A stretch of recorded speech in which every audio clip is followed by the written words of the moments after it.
का road map क्या है बांकीपुर को लेकर? बांकीपुर का रोड मैप को लेकर बिल्कुल क्लियर है। 3-4 बातें जो मैंने बताई है कि विधायक और विधायकी से जुड़े हुए मामलों में बांकीपुर में अब भ्रष्टाचार नहीं होगा, 1 पैसे का भी भ्रष्टाचार नहीं होने दिया जाएगा। दूसरी बात, विधायक के तौर पर, जनप्रतिनिधि के तौर पर मेरे आचार विचार व्यवहार से बांकीपुर के लोगों को शर्मिंदगी नहीं होगी। तीसरी बात मैंने कही है कि बांकीपुर में जो सबसे पहले मेरी प्राथमिकता है कि यहाँ पर शिक्षा की व्यवस्था को सुधारा जाए, और जो खासकर गरीब इलाके हैं बांकीपुर में, बांकीपुर है पॉश एरिया दिखता है, लेकिन 60% से ज़्यादा लोग झुग्गी झोपड़ियों में, स्लम्स में रहते हैं। तो मैंने उनको ये वादा किया है कि साल भर के अंदर अगर उनके इलाके के सरकारी विद्यालयों में गुणात्मक सुधार नहीं होगा तो उनके बच्चों को अंग्रेजी स्कूल में, प्राइवेट स्कूल में पढ़ाने की जिम्मेवारी हमारी होगी। ये बात मैंने वादा किया है और इसको करके दिखाएंगे।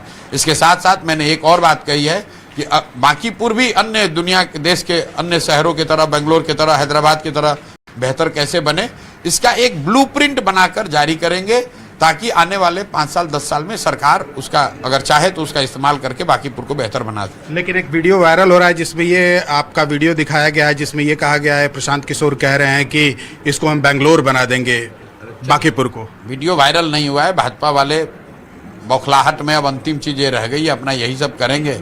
बैठकर चिंतन करनी चाहिए।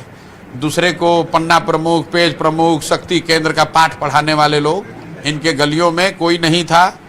जब सामने से मैं खड़ा हो गया, जनता के पास विकल्प हुआ, तो इनका सारा ऑर्गेनाइजेशन धराशायी हो गया।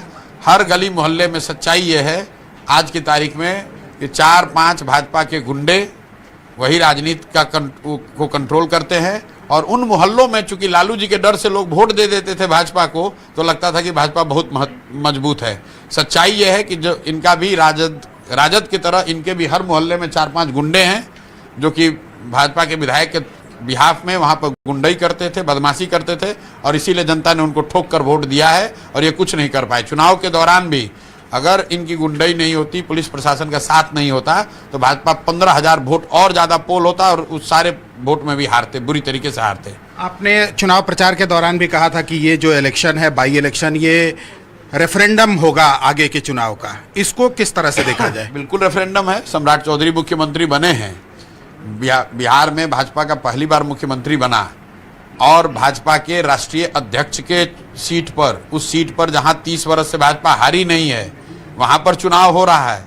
और वो चुनाव अगर भाजपा इतनी बुरी तरीके से हार जाए, सिर्फ चुनाव ना हारा है, हर बूथ हार जाए, तो निश्चित तौर पे ये रेफरेंडम है। ये दिखाता है कि जो सम्राट चौधरी का चेहरा है, जो उनकी नीतियां हैं, जो जिस तरह से सरकार चल रही है, उससे जनता कितनी खुश है। विपक्ष का चेहरा बनेंगे प्रशांत किशोर? हम बिहार के हर उस आदमी का चेहरा हैं जिसके साथ सरकार या व्यवस्था अन्याय कर रही है। हम विपक्ष और पक्ष का चेहरा बनने नहीं आए हैं। पक्ष के चेहरा जो हैं वो भाजपा के व्यक्ति हैं जो मुख्यमंत्री हैं, विपक्ष का चेहरा तेजस्वी यादव हैं।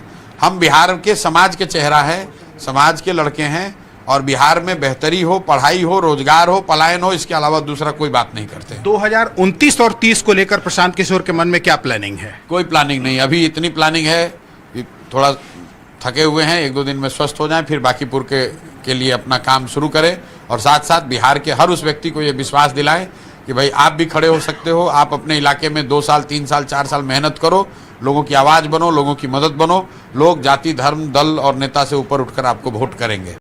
एक चीज़ देखा गया कि इसमें जो वोट मिला है वो सभी जातियों का मिला है। क्या लगता है इसमें जाति का बंधन टूटा है प्रशांत किशोर की वजह से? भाई मैंने पीछे भी बार बार कहा है कि अगर कोई विषय, अगर कोई घटना, अगर कोई चेहरा, अगर कोई व्यक्ति समाज के इमेजिनेशन को कैप्चर कर ले, तो बिहार में हर 5 वर्ष 10 वर्ष में लोग जातियों से ऊपर उठकर वोट करते रहे हैं।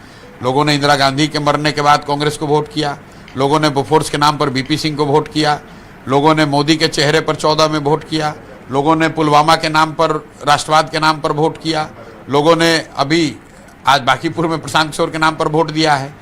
जब भी लोगों के पास ऐसा कोई विषय, कोई घटना, कोई व्यक्ति सामने दिखता है, तो लोग जातियों से ऊपर उठकर वोट करते हैं। बांकीपुर ने उस बात को फिर से चरितार्थ किया है, और बिहार के अन्य हिस्सों के लोगों को भी मैं आग्रह करूंगा कि आप देखिए, अपने समाज से जो सबसे अच्छा व्यक्ति आपको लगे उसको आगे बढ़ाइए, उसको मजबूत कीजिए।